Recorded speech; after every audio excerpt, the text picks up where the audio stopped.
The Louisiana town that locks itself at night. Louisiana towns are used to the dark. Swamps breathe at night. Frogs scream. Cicadas drill into your skull. The air stays thick and alive even after the sun disappears. Silence is rare here, and when it arrives, people notice. That's why this town is different. Every night, just before sundown, it begins to lock itself. Not figuratively. Literally. The town sits deep in southern Louisiana, far from tourist routes and close to marshland that never fully dries. During the day, it looks tired but normal. Gas station. Church. Bar with boarded windows. Houses pressed close together like they're afraid of the dark too. Nothing about it warns you. That's intentional. The first thing outsiders notice is how early everything closes. By 6 in the evening, stores are shutting down. By 7, streets are empty. By 8, porch lights are off. And by the time the sky turns black, every door in town is locked, bolted, chained, or reinforced. No one is outside after nightfall. Locals don't explain this. They don't joke about it. If you ask, they just say, "You don't want to be here after dark." People who ignore that warning don't always disappear. Sometimes they survive. Those are the ones who never come back. The town doesn't have a police curfew. There's no siren. No announcement. No official order. People simply know when it's time. You can feel it in the air. The heat drops suddenly. The swamp noises pull back, like the land itself is listening. Doors start closing one by one, the sound echoing through empty streets like teeth snapping shut. Then the final sound. Metal. Every house has it. Some have bars, some have heavy shutters, others have custom steel plates that slide over doors and windows. Not uniform. Not mandated. But every family has built their own version, refined over generations. Because what comes out at night doesn't knock. The last outsider who tried to stay overnight was a rideshare driver. His phone pinged from inside the town around 9:12 p.m. GPS showed him parked near the old courthouse. Then nothing. No movement. No calls. No messages. His car was found the next morning. Doors open. Engine cold. Interior untouched. No blood.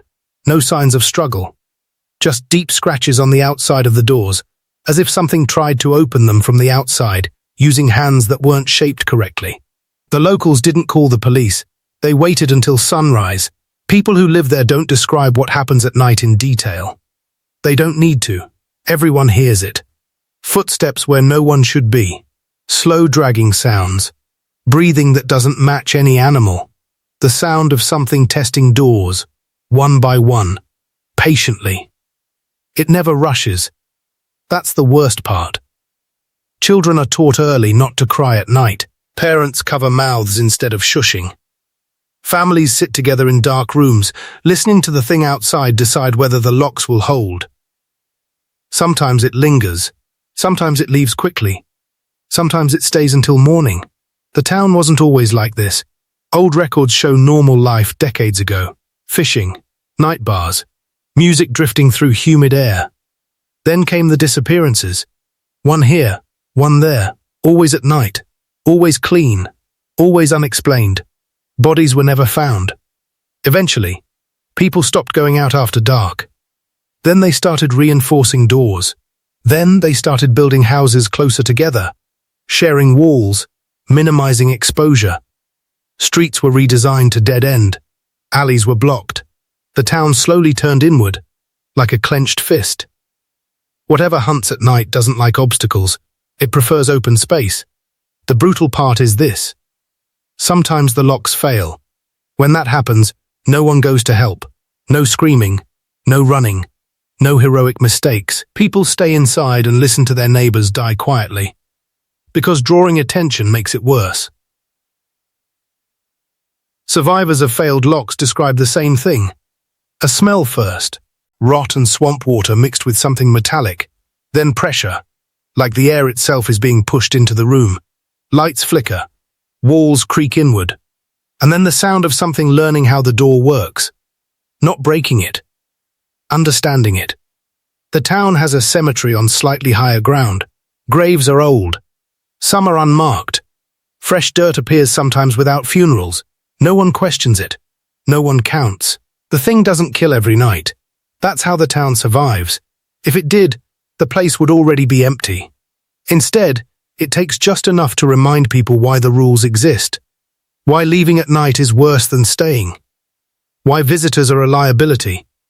Why the town locks itself in like a living organism, trying to protect its organs.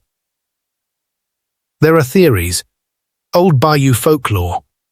Something disturbed in the marsh. Something buried and flooded. Something that learned towns mean food.